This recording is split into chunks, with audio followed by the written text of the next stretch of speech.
उनका नंबर बंद है। कहाँ चली गई है वो? पता नहीं बेटा, मैं तमाम रिश्तेदारों को भी फोन कर चुका हूँ, बहाने से उनसे पूछ भी चुका हूँ, लेकिन कुछ पता नहीं चल रहा कहाँ गई है। ऐसी क्या बात हो गई थी जो इतना बड़ा फैसला ले लिया उन्होंने? हर्ट थी वो बहुत ज्यादा। रात तो बहुत ज्यादा रो रही थी कि उन्हें चुप करवाना ही मुश्किल हो गया था। बार बार एक ही बात कर रही थी कि क्या क्या कह रही थी? बोलो। अब बस गुल से नाराज थी और शायद तुमसे भी।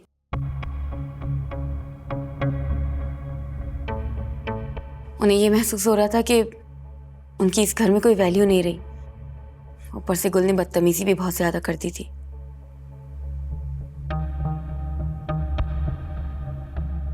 क्यों झूठ बोल रही हो? मैंने तो आज तक खाला से नजर उठा के बात नहीं की और तुम बदतमीजी की बात कर रही हो। गुल, झूठ तो तुम बोल रही हो।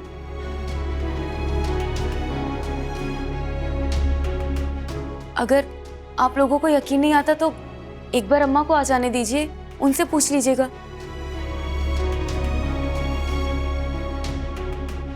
तुम्हें झूठ बोलते हुए खुदा से डर नहीं लगता? क्यों मेरे पीछे पड़ी हुई हो? प्लीज तुम दोनों झगड़ा बंद करो। मैं झगड़ा नहीं कर रही हूँ। आप सुन नहीं रहे वो किस तरह मुझ पर इल्जाम लगा रही हो और आप उसकी बात। तुम थोड़ी देर के लिए यहाँ से चली जाओ गुल। मैं आगे अम्मी की वजह से परेशान हूं, ऊपर से तुम दोनों का वैसा मुबासा चल रहा है। क्या कर रहे हो अहमर? आराम से बात करो। तुम्हारी अम्मी जो घर से गई हैं उसमें इन दोनों का कोई कसूर नहीं है।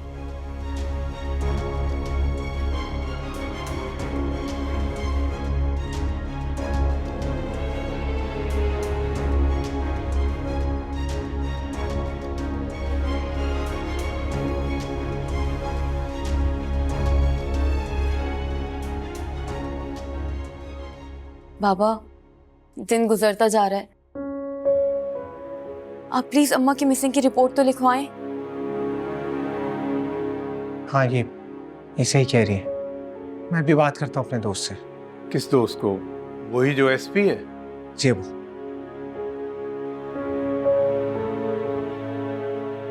बाबा, आप खाना खा लीजिए, आपकी दवाई का टाइम हो गया है। मुझे भूख नहीं है। तुमने खाना है, तुम खाना खा लो। जब तक अम्मा नहीं आ जाती तब तक एक निवाला भी हलक से नहीं उतर सकता मेरे। एक बार वो आ जाएं तो सब मिलके खा लेंगे।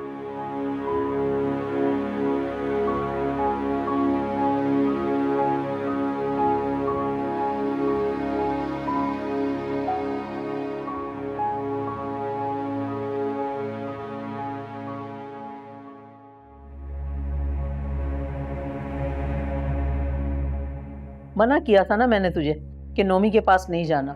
वैसे भी जेल में बैठे आदमी का दिमाग बंद हो जाता है, उसे अकल की बात ही नहीं सूझती। मैंने तो हमेशा उनके भले की बात की है। उस खानदान की तो हिम्मत ही उल्टी है।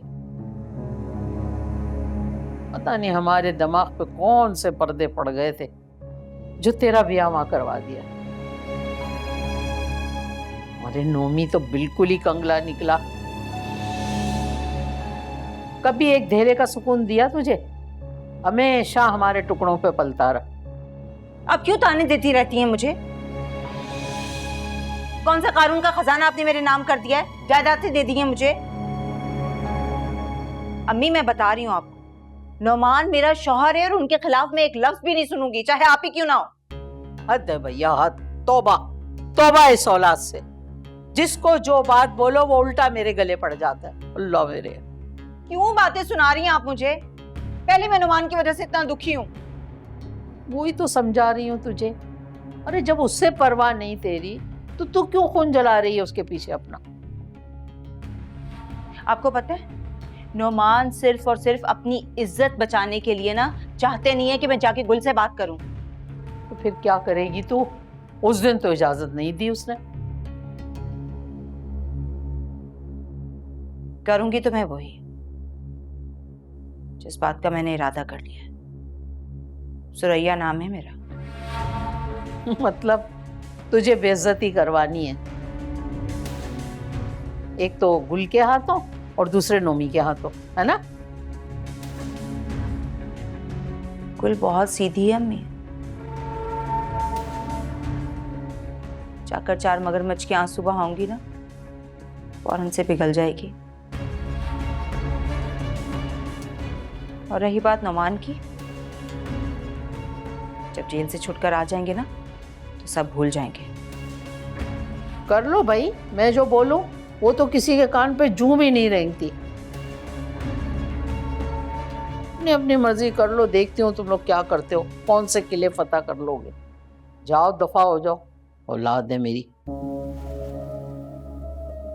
जिंदगी बर्बाद कर दी मेरी, ऐसे ही रुला दिया मुझे। मनोस मारे कम वक्त, ना बेटे अपने हुए, बेटी भी अपने रास्ते पे हो गई, अपने मियाँ के लिए मरी हुई है। अम्मी, कल को आपकी गद्दी मैंने ही संभालनी है। हाँ, गद्दियां ही संभालो, पता है मुझे। बेटी थी ना तू, हमेशा तुझे प्यार किया और साथ दिया तेरा। अब तू मेरी नहीं सुन रही है।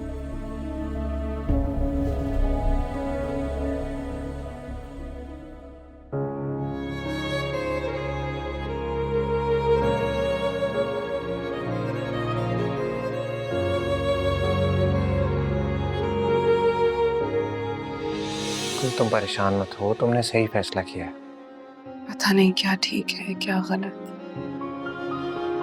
कोई फैसला ही नहीं कर पाते यार। दिमाग की मत सुनो, दिल की सुनो, वो क्या कहता है। अगर मैं दिल की सुनती तो अपने भाई के सामने ही चट्टान बनकर ना खड़ी होती, क्योंकि दिल हमेशा रिश्तों के आगे मजबूर हो जाता है। तुम फिक्र मत करो गुल, अब सब कुछ अच्छा ही होगा तुम्हारी जिंदगी में इंशाल्लाह।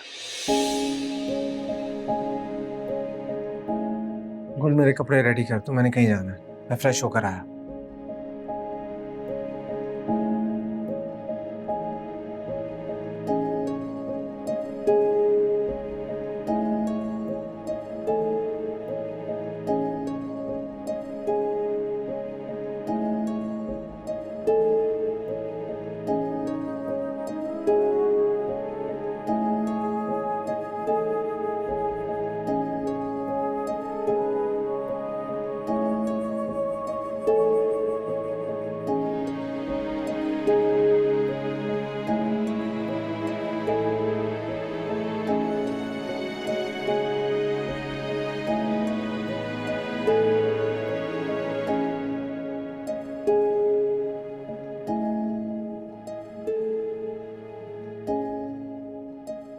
गुल, तुमने कपड़े रेडी कर दी?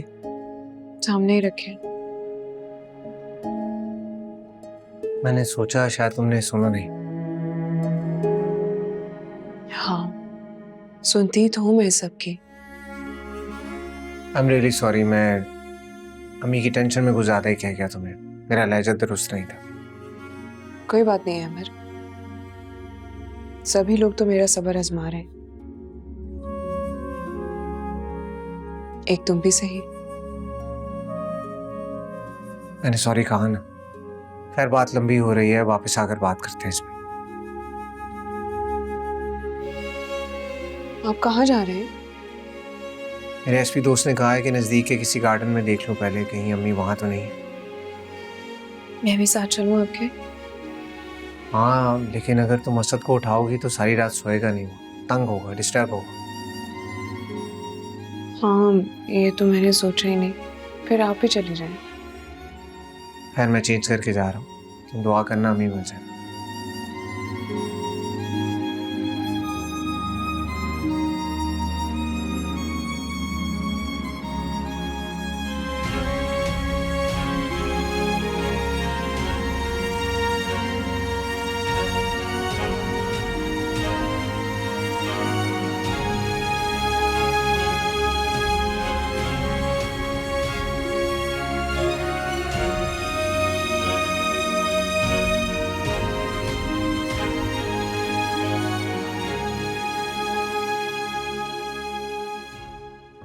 ताई का मुंह देखा था, उनका बस चलता है ना तो मुझे गोली से उड़ा देती। इसी काबिल है वो, जितना हम दबेंगे ना वो उतना ही हमें दबाएंगे। सही कह रही हो तुम। इसलिए मैंने सोचा है कि मैं अपने शौहर को लेके इस जंजालपुरे से दूर चली जाऊंगी। देख लेना। रईस मान जाएगा इस बात के लिए? हाँ, मान ही जाएगा। तुमने वो सुना नहीं है कि पत्थर पे अगर कतरा कतरा पानी गिरता रहे तो एक दिन उसमें भी सुराख हो जाता है। चलो अल्लाह करे मान जाए। वैसे ये बात सच है क्या कि ये घर उस बुढ़िया के नाम पे है? हाँ, नाम तो ताई के ही है। तुम्हें पता है रईस के अब्बा ना इंतहाई तेज और शातिर आदमी था। जैसे ही रईस कारोबार में कामयाब हुआ, सारा पैसा लपेट के ये घर बना के अपनी बीवी के नाम कर गया, जबकि ये सारा पैसा ना मेरे शौहर का है, यानी कि मेरा है। जिससे बंदा पूछे ये सब कुछ कब्र में लेके जाना है क्या? अपनी जिंदगी में ही बांट दे अपने बेटों को, कभी छोटे बेटे के पास है तो कभी बड़े।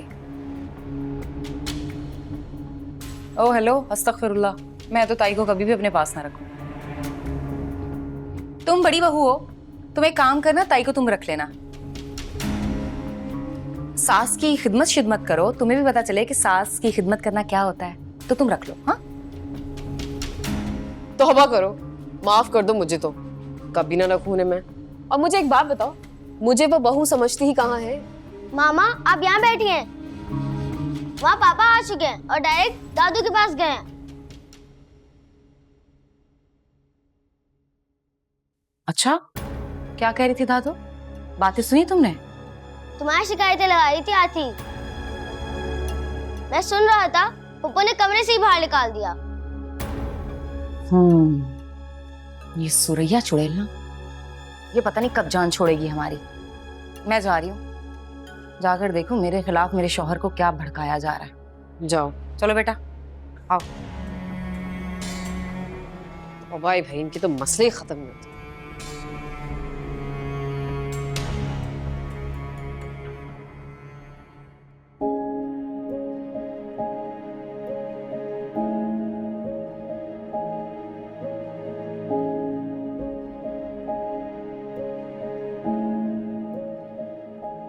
अल्लाह का शुक्र है कि तुम मिल गई।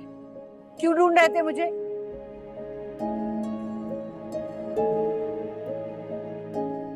अमर बेटा, तुम्हारी अम्मी मिल गई हैं। आप पाक के शुमाल में आ जाओ, हम तुम्हारा यहीं इंतजार कर रहे हैं।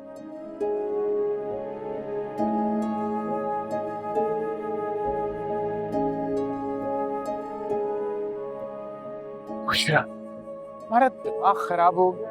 घर छोड़कर कोई यूं निकलता? घर? मैं तो ये दुनिया छोड़ने के लिए तैयार बैठी हूँ, तुम घर की बात कर रहे हो? खुदा के लिए बुशरा, मैं और तुम्हारा बेटा सुबह से दर बदर हो रहे हैं तुम्हें ढूंढते हो, और तुम यहाँ पर आराम से बैठी हुई हो। मेरी जिंदगी है, मेरी मर्जी। मैं जहाँ बैठूं ना बैठूं, तुम कौन होते हो और तुम क्यों यहाँ आए हो मेरे बराबर में बैठे? खुदा का खौफ करो। शुक्र अम्मी आप मिल गई। हटो, नहीं चाहिए मुझे ये तुम्हारी फजूल की मुंह देखी मोहब्बतें। अम्मी ऐसे मत कहें, आप तो मेरी जन्नत है। भाई बहुत गुस्से में है तुम्हारी माँ, इसका तो मेरा साथ बैठना भी गवारा नहीं है। तुम ही बात करो अपनी माँ से। मुझे किसी से कोई बात नहीं करनी और ना ही किसी के साथ जाना है। और अब मैं यहाँ से ना सीधी एदी होम जाऊंगी। अम्मी प्लीज आप मुझे 100 जूते मार लीजिए, लेकिन अभी घर चलें प्लीज, आपको मेरी कसम। अरे बुशरा बेगम, यहाँ पर तमाशा मत लगाओ, घर चलकर बात करते हैं। देखो बैठकर बात होगी, तुम भी समझ जाओगी और तुम्हारा गुस्सा भी ठंडा हो जाएगा। मैं उस घर से बहुत दुखी होके निकली थी, लेकिन अगर तुम लोग मेरी इतनी मिन्नतें कर ही रहे हो तो ठीक है, तो मैं एक मौका दे देती हूँ तुम्हें। ठीक है, चलो आ जाओ ना। हाथ नहीं लगाओ मुझे।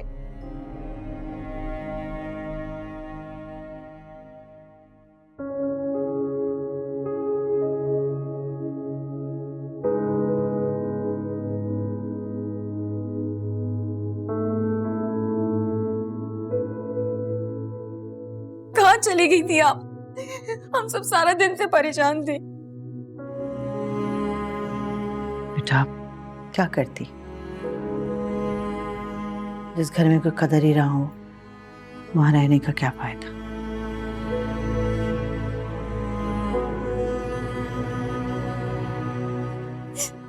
मेरे बारे में तो सोचना चाहिए था ना।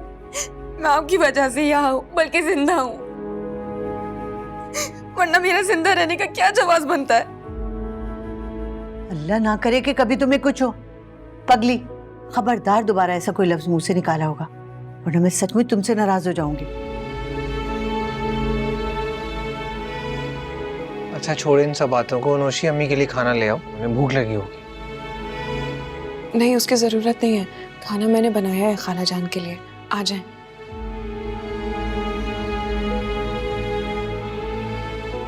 बेटा सिर्फ खाला जान के लिए खाना तैयार किया है, वो हम भी तो हैं, सारा दिन भूखे मारे मारे फिरते रहे इनकी तलाश में। नहीं नहीं, मैंने सबके लिए लगाया है। बेटा ये तो तुमने बड़ी नेकी का काम किया है।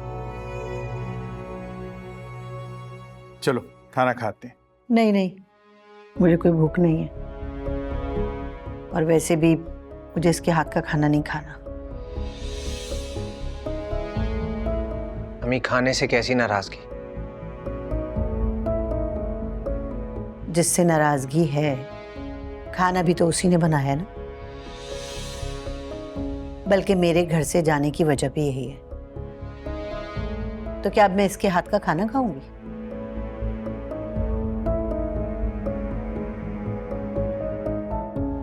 कोई बात नहीं अम्मा, मैं अपने हाथों से आपके लिए खाना बनाती हूँ। आप अपने कमरे में चले, आ जाए। चले।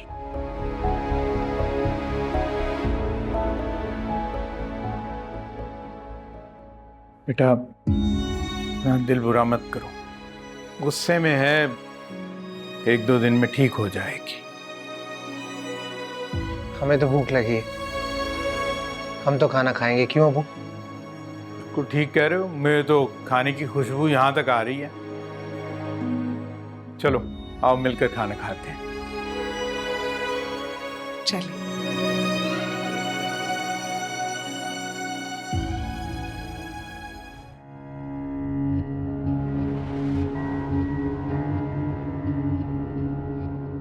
इतनी राजदारी क्यों बढ़ती जा रही है?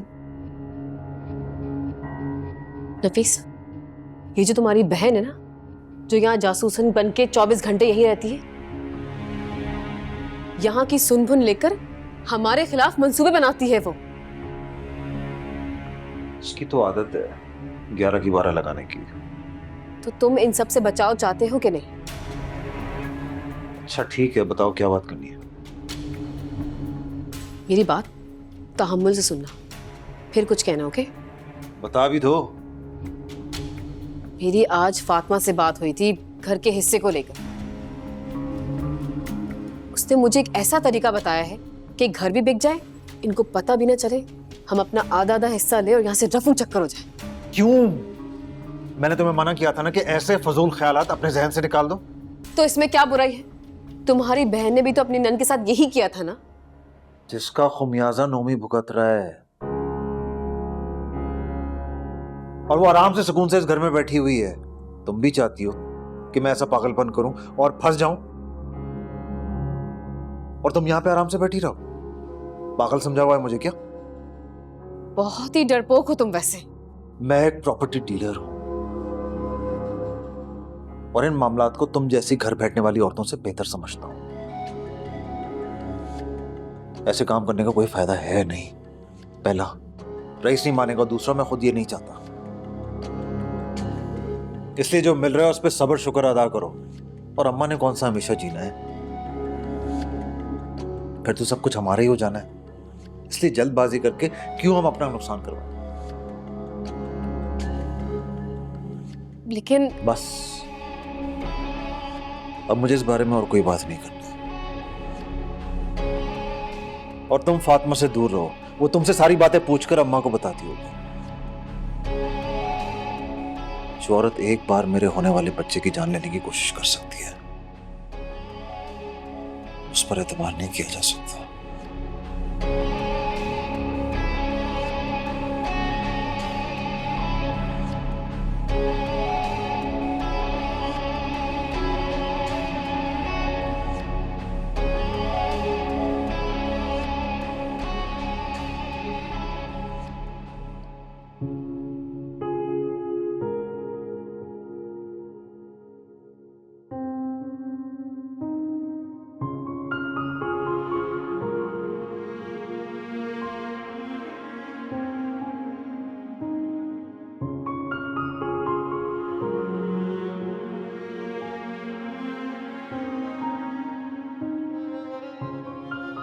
खाना छोड़ कर आ गई थी, इसलिए मैं तुम्हारे लिए खुद खाना निकाल कर आया। अब जल्दी खा लो। मुझे भूख नहीं थी, इसीलिए मुझे नहीं खाना है। सुबह थोड़ा सा नाश्ता करती हो, सारा दिन मेरा वेट करती हो, पर अब कह रही हो भूख नहीं लगी। बस नहीं थी, इसीलिए नहीं खाया। मैं जानता हूँ तुम मम्मी की बातों से हट, लेकिन तुम उनकी आदत से वाकिफ हो। खाला जान अपनी मर्जी से घर छोड़कर गई थी। खुदा जानता है कि मैंने उनसे एक लफ्ज भी नहीं कहा।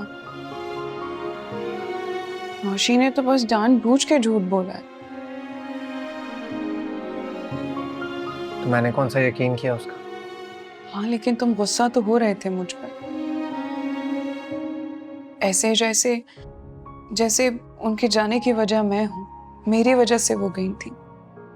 आई एम सॉरी गुल, मैं मम्मी के जाने की वजह से परेशान था और शायद इसी वजह से तुमसे रूड हो गया, लेकिन इस बात की मैं तुमसे बार बार माफी मांग चुका हूँ। अहमर, एक बात बताओ, क्या मैंने तुमसे मिन्नत की थी कि तुम मुझसे शादी करो? नहीं गुल, ये मेरी ख्वाहिश थी और जिसका मान खाला ने रखा। तो फिर मुझे किस बात की सजा मिल रही है? वो तुम्हारा गुस्सा मुझ पर क्यों निकालती है? और नौशी, वो जान के खाला जान को बार बार उकसाती है। गुल, अगर हालात पहले जैसे होते तो यकीन करो मैं तुम्हें दोबारा उसी फ्लैट में साथ ले जाता,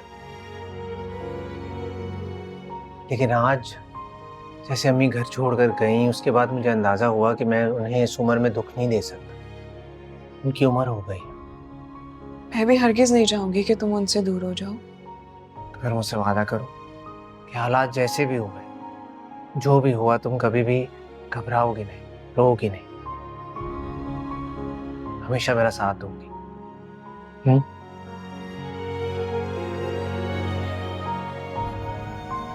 चलो अब खाना खा लो मेरे लिए।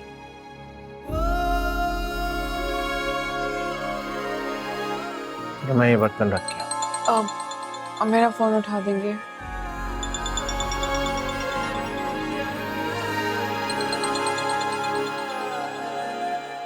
किसकी कॉल है?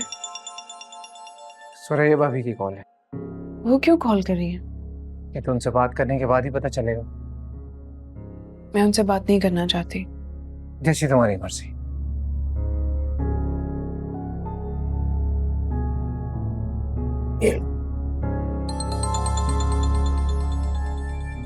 उन्हीं की कॉल है ना?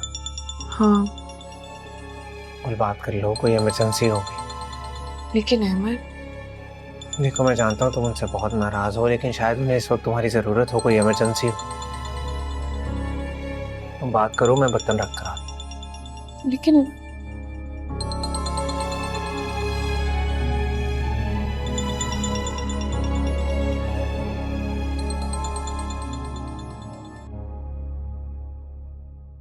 हेलो गुल, फोन बंद मत करना, मुझे तुमसे बहुत जरूरी बात करनी है।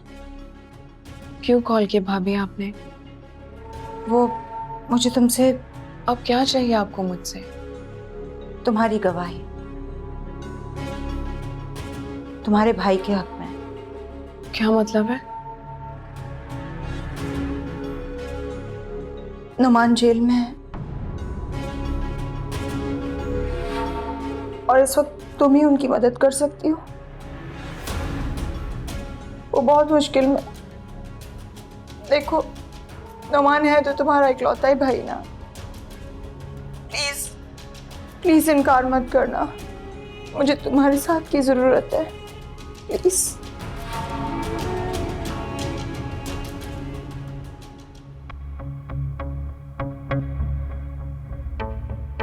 मैं तो इतना डर गई थी कि कुछ गलत ना हो जाए, लेकिन अल्लाह का शुक्र है सब कुछ आपके प्लान के मुताबिक हुआ। सच बताऊं, डर तो मुझे भी बहुत लग रहा था, लेकिन एक बात का यकीन था कि मेरा बेटा अहमर ऐसे ही हाथ पे हाथ धरे नहीं बैठा रहेगा, बल्कि अपनी माँ को तलाश करेगा। अम्मा, इस बार तो मैंने ये आपके कहने पर कर लिया, लेकिन आइंदा ये रिस्क लेने नहीं दूंगी आपको मैं। अरे बेफिक्र हो जाओ, अब नहीं कुछ होगा, इंशाल्लाह सब आहिस्ता आहिस्ता ठीक हो जाएगा, यकीन करो। अस्सलाम वालेकुम। नौशी बेटा, जरा 2 प्याली चाय तो बना लो।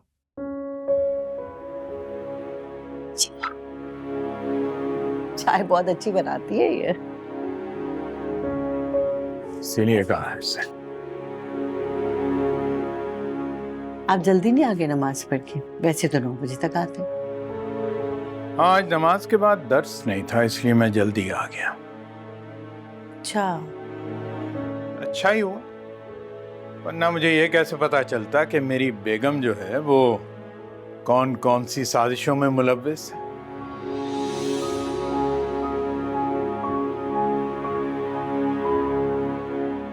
कौन सी साजिश? कैसी बातें कर रहे हैं आप ये? अब इनकार कर रही हो? क्या तुमने और नौशी ने मिलकर साजिश नहीं की, जिसमें तुम घर से भागी ताकि तुम्हारे बेटे पर नफ्सियाती दबाव आ सके? अच्छा, तो आपको ये सब ड्रामा लग रहा है ना?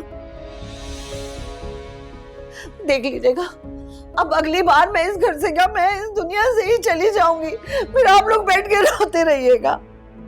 चाहती क्या हो तुम? जल्दी पता चल जाएगा,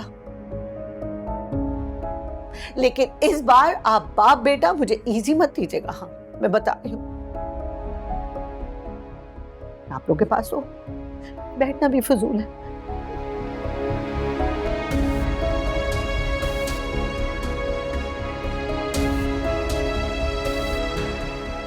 समझती हैं कुछ पता नहीं चलेगा किसी को।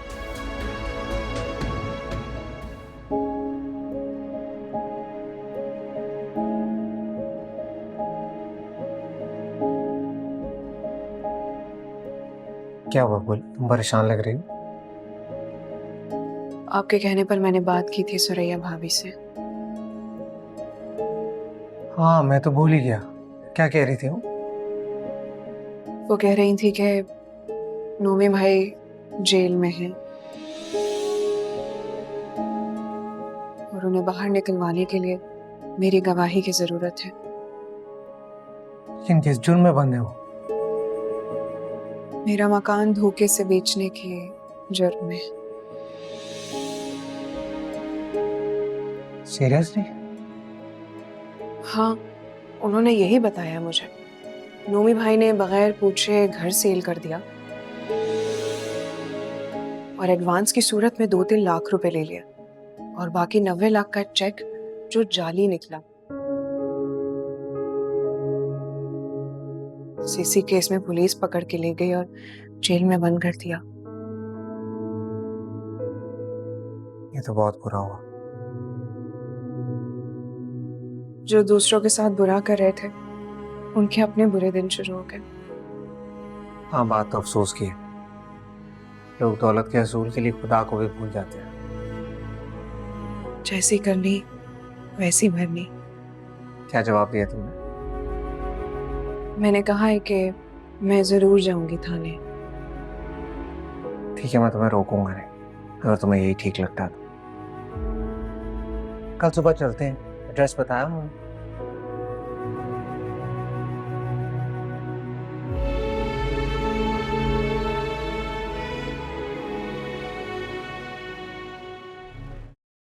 ये सुबह सुबह कहाँ जाने की तैयारी है? अम्मी बताया तो था कि थाने जाना है। गुल नुमान के हक में बयान देने के लिए राजी हो गई है। क्या वो मान गई इतने आसानी से? और नहीं तो क्या। बेवकूफ तो है, मैं चाहे जो भी कर लूं उसके साथ। जाके माफी मांगती हूँ ना, सारी पुरानी बातें भूल जाती है। लेकिन फिर भी सुरैया, उसे कुछ गुस्सा आया होगा, कुछ गिला तो होगा ना? अरे होता है तो होता रहे गिला, बस एक बार मेरा काम हो जाए, फिर ऐसी लात मार के भगाऊंगी ना उस बोंगी को। चलो बोंगी ही सही, लेकिन है वो अच्छी, और इन दोनों चंडालों से तो बहुत बेहतर है। अब सोचती हूं मैं कि काश हम उस लड़की से बना के रखते तो आज हमारी जिंदगी में सुकून होता। इन दोनों से तो मेरी जान बची रहती। सही कह रही हूँ, सीधी सादी सी थी, चालाक भी नहीं थी, सियासत करना तो बिल्कुल भी नहीं आता था उसे। हमें उस वक्त ना बात समझ में नहीं आई। इन सब में ना सबसे ज्यादा कसूर नफीस भाई का ही है। परी को छोड़कर गधी को ब्याह लाया। क्या जरूरत थी गुल को जज्बात पे आके तलाक देने की? खून तो बेटा मेरा भी जल जल के खत्म हो रहा है। अब तो कोई ना वजीफा काम आ रहा है, ना कोई तावीज काम आ रहा है, कुछ भी नहीं हो रहा है। हार गई हूं मैं तो। नफीस बहुत बदबख्त निकला। भाड़ में जाए अम्मी, खुद ही भुगतेंगे। वो दिन दूर नहीं है जब ये फ्रॉड औरत ना लात मार के जाएगी नफीस भाई को, तब होश ठिकाने आएंगे।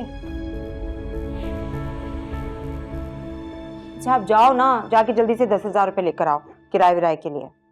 ओ भाई किस बात का 10,000? तू कौन सा जहाज में बैठ के जा रही है? हैं?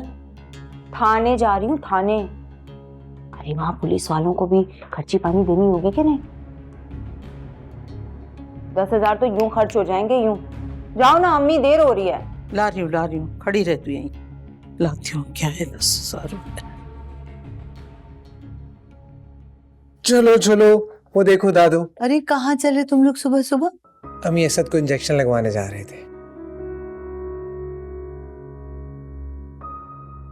तो उसका बैग ही भूल गए कमरे में। जाओ तुम कमरे से बैग ले आओ, मैं गाड़ी स्टार्ट करती हूँ। मैं लेकर आती हूँ। चले चलो। कब तक इस तरह तुम दूसरों की औलाद को खिलाते रहोगे? अपने बारे में भी कुछ सोचा है या नहीं? इंशाल्लाह मेरी भी औलाद हो जाएगी, लेकिन अगर मेरे 10 बच्चे भी हो गए तो असद हमेशा मेरा फेवरेट रहेगा। क्यों, है ना? अच्छा आप टाइम से दवाई खा लीजिएगा, मैं आपको कॉल कर लूँगा। खुदा हाफिज़। बाय बाय करो। Bye bye. चलिए। ये लड़की सुनो। हाँ। बहुत देख लिया मैंने ये तमाशा, तुम्हारी औलाद के नाज नखरे उठाने का इस घर में। मुझे तो लगता है कि मेरी औलाद की नस्ल ही खत्म करने पे तुली हुई है, लेकिन मैं ऐसा होने नहीं दूंगी। खालाजान मैं ऐसा क्यों चाहूंगी? ये तो अल्लाह के काम है। जो अल्लाह तुम्हारे और असद के टाइम में था वही अल्लाह अब भी है, लेकिन तुम्हारी ही नियत में कुछ खोट है। तुम चाहती हो मेरा बेटा सिर्फ तुम्हारी औलाद पालता रहे। मैं कसम खा के कहती हूँ खालाजान, ना मैंने कभी ऐसा सोचा और ना कभी चाहा। जब अल्लाह को मंजूर हो। अच्छा बस, ये तावीलें किसी और को जाके सुनाना। अगर तुमने जल्द अज जल्द मुझे बच्चे की खुशखबरी ना सुनाई ना, तो फिर तुम्हारे बारे में तो मैं अपनी मर्जी करूंगी, समझी?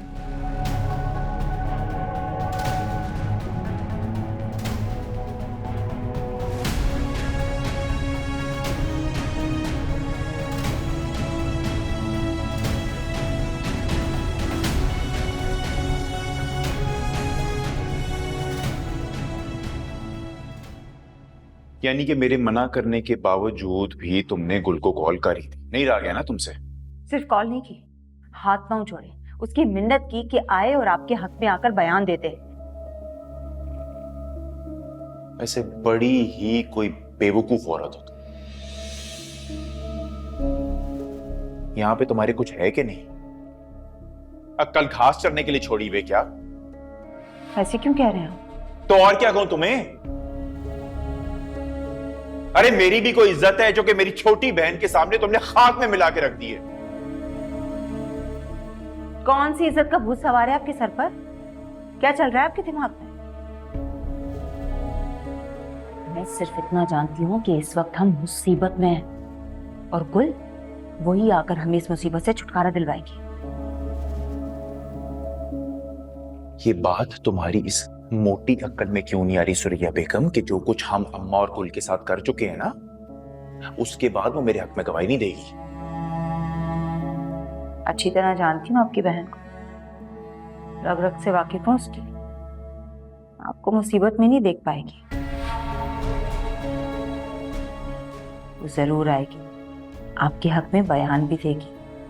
वही बयान जाएगा अदालत में, आपकी जमानत हो जाएगी। बस इतनी सी बात है। और हाँ, जब गुल आए ना, आपने उससे माफी मांगनी है, ये कहकर कि आपकी नीयत में कोई खोट नहीं था, आप नहीं चाहते थे कि उसका हिस्सा रखें, लेकिन क्या करते, चेक जाली निकला।